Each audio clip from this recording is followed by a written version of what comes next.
तंबू गाड़ के बैठ गया घर के सामने। न जाने ये सब मुझे कब तक झेलना पड़ेगा। आप घबराइए मत बड़ी माँ, आप आराम से खाना खाइए। वो आपका पोता जो है ना, यानी कि राजा, इस घर की दहलीज से बाहर है। तंबू में जब वो सर्दी से कांपेगा ना, तो 2 ही दिन में भाग खड़ा होगा। और वो 2 दिन भी तब, अगर वो भूख से बच पाया तो।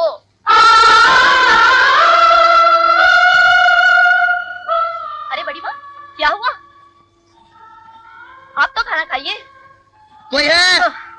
कोई है जो मेरी फरियाद सुन सके? या पत्थर के इस महल में रहने वाले लोग भी पत्थर के लोग हैं? क्या है? क्यों सारा घर सर पे उठा रखा है? हाँ, तुम क्या समझते हो? इस तरह शोर मचाकर तुम बड़ी माँ के इरादों को बदल दोगे? वैसे तुम्हें चाहिए क्या? भूख लगी है। अरे दादी माँ, आपके पोते ने सुबह से कुछ नहीं खाया, कुछ तो रहम कीजिए। तुम्हें खाने को एक निवाला नहीं मिलेगा। हाँ हाँ, खाने को एक निवाला नहीं मिलेगा। नहीं मिलेगा, बिल्कुल नहीं मिलेगा। अरे अरे, खाना नहीं मिलेगा तो मैं भूखा मर जाऊंगा। मर जाओ, और बार बार मुझे दादी माँ मत बोल। अरे आपको दादी माँ नहीं बोलूंगा तो किसको बोलूंगा? अब सच है तो मैं क्या करूं? अब देखिए, अब आप सीधी तरह मुझे खाना खिला दीजिए, वरना पहली बार दादी माँ के इतिहास में लिखा जाएगा कि बरसों बाद उनका पोता उनसे मिलने आया था और उन्हें पानी तक नहीं पूछा। दादी माँ, एक दिन आपको इन सब गुनाहों का जवाब उस अदालत में देना पड़ेगा। आपका पहला गुनाह, घर से निकाल दिया मुझे। आपका दूसरा गुनाह, इस घर का बेटा होते भी तंबू में रह रहा हूं मैं। आपका तीसरा गुनाह, खाना नहीं खिलाया। अरे कम से कम ये तो बता दो कहीं आसपास कोई लंगर या ढाबा है जहाँ मैं अपनी भूख मिटा सकूं। अरे यहाँ से आधा मील दूर एक गुरुद्वारा है जहाँ पे सारी रात लंगर चलता है, कभी भी जाकर खा लो। भूख और सर्दी में क्यों अपने आप को तड़पा रहा है? चला क्यों नहीं जाता यहाँ से? आपकी आंखों के आंसू बता रहे दादी माँ कि खाना आपने भी नहीं खाया।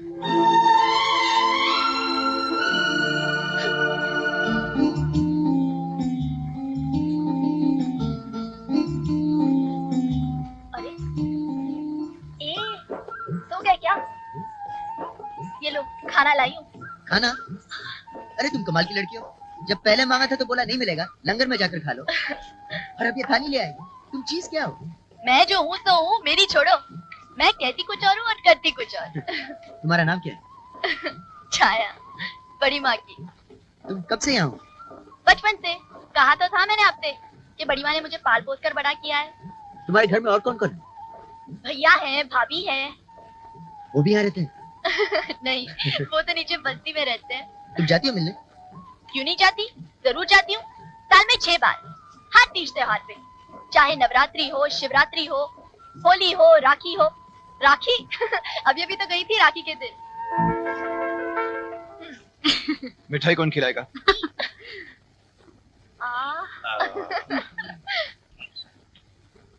अरे वाह। और ये चुनरी हमारी रानी बहना के लिए। ये चुनरी तुम्हारा हाथ बनकर हमेशा मेरे सर पर रहेगी भैया। सुखी रहो। वो तो ठीक है, पर एक बात मेरी भी सुन ले छाया। अब तू बड़ी हो गई है और हमने ये सोचा है कि अब तू हवेली में काम करना बंद कर दे और हमारे साथ रहे। हाँ हाँ छाया, भगवान की दया से अब तेरे भाई के पास भी थोड़ा बहुत पैसा आ गया। वो तुझे महल का आराम न सही पर सुख की जिंदगी जरूर दे सकता है। ओ, तो आप ये समझ रहे हैं कि मैं वहाँ पे किसी की नौकरी कर रही हूँ? इस गलत फहमी में मत पड़ना। मैं तो वहाँ राज कर रही हूँ, राज। बड़ी माँ तो मेरे बगैर एक पल भी नहीं रह सकती। वो तो मुझे आने ही नहीं देंगी, और फिर मैं भी क्यों आऊँ? हुक्म चलता है मेरा वहाँ पे। पता है भैया, मेरी मर्जी के बिना वहाँ पे एक पत्ता भी नहीं हिल सकता। क्या नहीं हिल सकता? पत्ता भी नहीं। मुझे लगता है कि मुझे आपकी काफी मस्काबाजी करनी पड़ेगी। करनी तो पड़ेगी, जब तक तुम इस तंबू में हो। एक बार घर के अंदर आ जाओगे तो मस्काबाजी मुझे करनी पड़ेगी। तुम बहुत अच्छी हो। तो मैं हूँ। खाना जो लेकर आई हूँ, कल कपड़े भी धो कर दूंगी तो और भी अच्छी हो जाऊंगी, है ना? छाया जी। एक कंबल मिलेगा? अब नवाब साहब को कंबल भी चाहिए। तुम इस घर के अंदर घुस पाओगे या नहीं ये मुझे पता नहीं, पर ऐसे लगता है तुम मुझे इस घर से जरूर निकलवा कर ही रहोगे। दुर्घटना को पता चल गया ना तो मैं तो। अरे तुम तो कमाल करती हो। अभी अभी तो तू कह रही थी कि तुम्हारे हुक्म के बिना एक पत्ता नहीं हिल सकता, और एक छोटा सा कंबल ही दे सकती। ठीक है, ऊपर से फेंक देती हूँ, उठा लेना। छाया हाँ। तुम बहुत अच्छी हो। अब हीटर मत मांग लेना।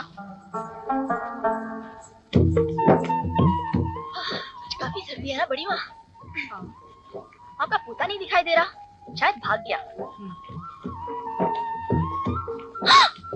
दादी माँ, गुड मॉर्निंग दादी माँ। लो, सुबह सुबह मुंह लग गया। मेरा तो सारा दिन खराब कर दिया। अरे लेकिन मेरा दिन तो अच्छा हो गया दादी माँ, सुबह सुबह आपकी प्यारी शक्ल देखकर। Have a nice day. दादी माँ, आई लव यू। यू चल।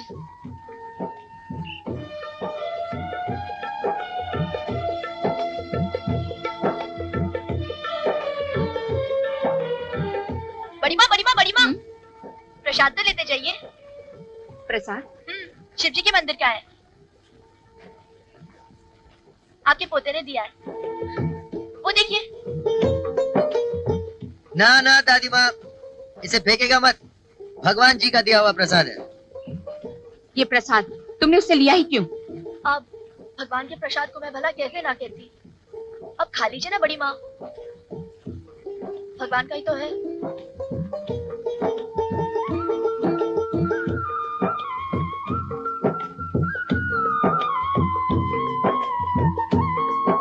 I love you, दादी माँ।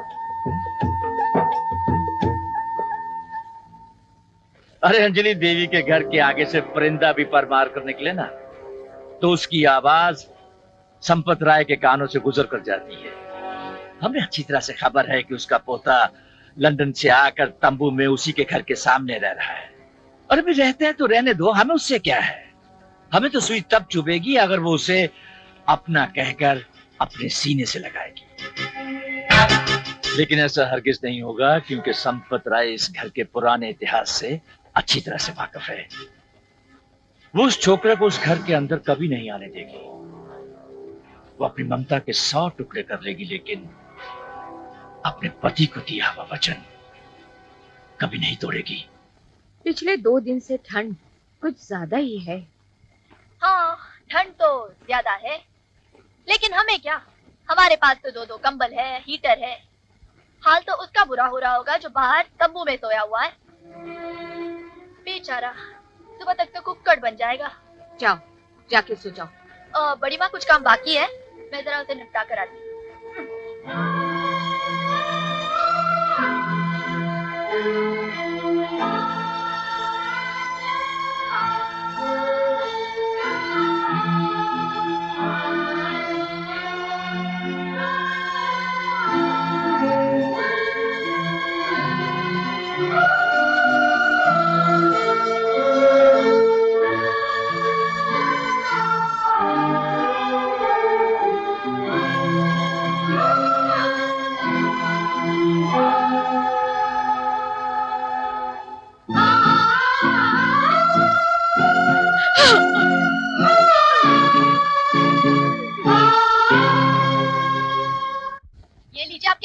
Thank you. अगर बड़ी माँ को पता चल गया कि ये सब काम मैं आपके लिए कर रही हूँ, तब तो गई मेरी नौकरी और साथ में गए मेरे ठाट वाट भी।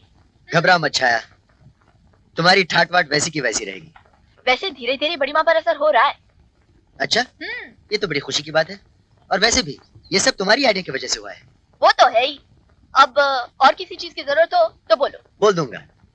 इस स्पीकर से ये तुम रख लो। अगर मैं इस माइक में बोलूंगा तो मेरी आवाज तुम तक जरूर पहुंचेगी। अरे वाह, कैसे? ये माइक है, ये स्पीकर है। अगर मैं यहाँ से बोलूंगा तो आवाज वहां से आएगी। Remote control. क्या कंट्रोल? Remote control. छोड़ो। अच्छा, इसकी आवाज वहां तक पहुंच सकती है? हाँ, पहुंचेगी। तो फिर एक आइडिया है, हम इसे बड़ी माँ के कमरे में छुपा देते हैं। दादी माँ के कमरे में? हाँ। क्यों?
दादी माँ, दादी माँ, दादी माँ, दादी माँ, मैं जानता हूं कि आप मुझसे नाराज हैं।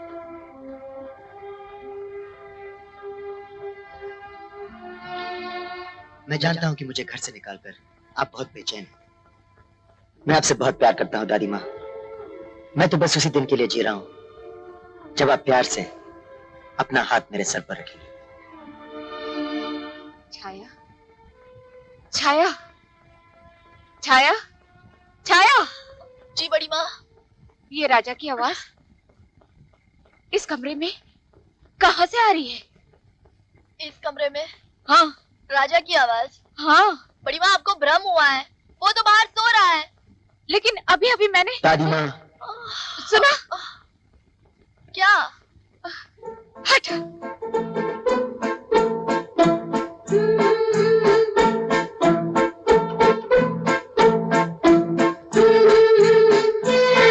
दादी माँ, एक दिन आप खुद मुझे सीने से लगाएंगी। छाया सुना।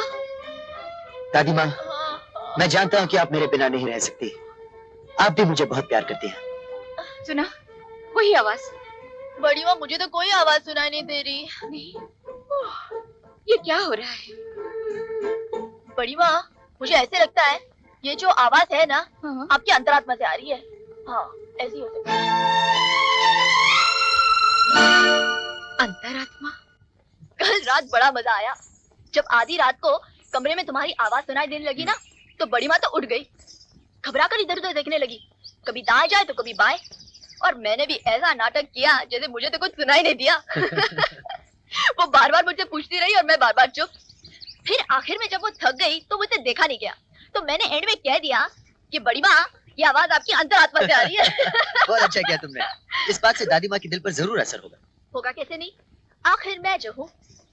तुम दोनों के बीच मैं ऐसा पुल बांधूंगी कि कुछ ही दिनों में तुम दोनों एक हो जाओगे। तुम्हारा ये एहसान मैं जिंदगी भर नहीं भूलूंगा। भूलना भी नहीं चाहिए। आजकल कौन किसी के लिए इतना करता है। एक मैं हूँ जो आपके लिए आधी आधी रात तक जागती रहती हूँ, और एक आप है जो कल रात कुंभकर्ण की तरह सो रहे थे। अगर मैं रुमाल में लपेटकर सेब ना फेंकती तो कल रात हमारे नाटक का प्लान हमारे ही सर पर गिर जाता। हाँ, सेब का आइडिया बहुत अच्छा था बाय द वे। उससे मेरी नींद भी खुल गई और सेब खाकर मेरी भूख भी मिट गई। वो तो ठीक है, लेकिन सेब के साथ साथ क्या मेरा रुमाल ही खा गए? रुमाल तो लौटाओ। रुमाल? रुमाल तो गुम हो गया शायद। हाँ? रात को तंबू में रखा था, सुबह देखा तो गायब। शायद कोई बंदर ले गया। हाय राम, आप तो अपने कोई भी चीज का ख्याल नहीं रख सकते। अभी अभी मंदिर जा रही थी, भगवान जी से ये दुआ करने की दादी और पोते का मिलाप जल्दी हो जाए। अब लगता है कि रुमाल के लिए भी दुआ करनी पड़ेगी।